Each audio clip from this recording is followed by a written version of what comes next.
বিবাহিত পুরুষ বিবাহিত মহিলা যদি জিনা করে, ইসলামী আইন অনুযায়ী, ইসলামী শাসন অনুযায়ী, কোরআনের আইন অনুযায়ী বুক পর্যন্ত পুঁতে রেখে মাটির মধ্যে পাথর মেরে মেরে মেরে ফেলতে হবে, বাঁচার কোনো অধিকার নাই। অবিবাহিত পুরুষ অবিবাহিত মহিলা যদি জিনা করে, 100টা বেতের বাড়ি মেরে 1 বছরের জন্য এলাকা থেকে তাড়িয়ে দিতে হবে। কত কঠিন শাস্তি, মান সম্মান থাকবে? এই জিনা ব্যভিচার জঘন্যতম অপরাধ। এই ব্যভিচার করত হযরত লূত আলাইহিস সালামের কওমের লোকেরা, তারা ছিল সমকামী, পুরুষে পুরুষে জিনা করত। নাউজুবিল্লাহ বলেন।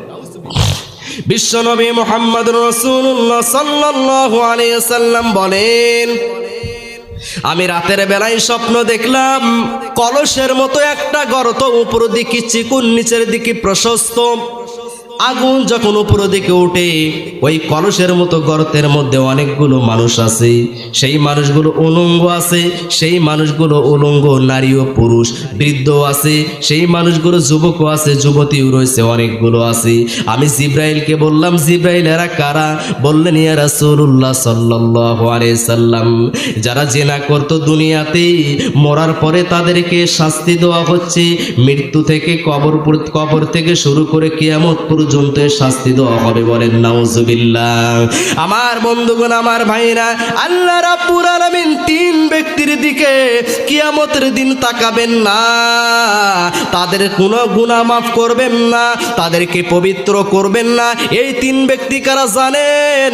বিশ্বনবী সাল্লাল্লাহু আলাইহি ওয়াসাল্লাম বলছেন, 1 নাম্বার শাইখুন জানিন, বৃদ্ধ বয়সে যারা জিনা করে, ও মালিকুন কাজ্জাব, যারা মিথ্যাবাদী শাসক, ওয়াইলুন মুস্তাকবিরুন, যারা দরিদ্র হওয়ার পরও অহংকারী করে। বিশ্বনবী সাল্লাল্লাহু আলাইহি সাল্লাম বলছেন, এই 3 ব্যক্তির সঙ্গে আল্লাহ কিয়ামতের দিন কথা বলবেন না, তাদের দিকে তাকাবেন না, তাদের গুনাহ মাফ করবেন না, তাদের জন্য রয়েছে যন্ত্রণাদায়ক শাস্তি। বলেন নাউজুবিল্লাহ। যারা বুড়া বয়সে জিনা ব্যভিচার করে, আল্লাহ এদের মাফ করবেন না, এদের জন্য রয়েছে জাহান্নাম। আর যারা নেতা হওয়ার জন্য বলে, ভোটের আগে বলে বেকা ব্রিজ সোজা করে দিব, সোজা ব্রিজ বেকা করে দিব, জোরে বলেন কথা ঠিক না বেঠিক? ভোট হয়ে গেলে 5 বছর নেতার কোনো খবর নেই। ও মালিকুন কাজ্জাব, যারা মিথ্যাবাদী শাসক, মিথ্যাবাদী যারা নেতা, এদের অবস্থা এমন হবে, আল্লাহ তাদেরকে কখনো মাফ করবেন না, ক্ষমা করবেন না।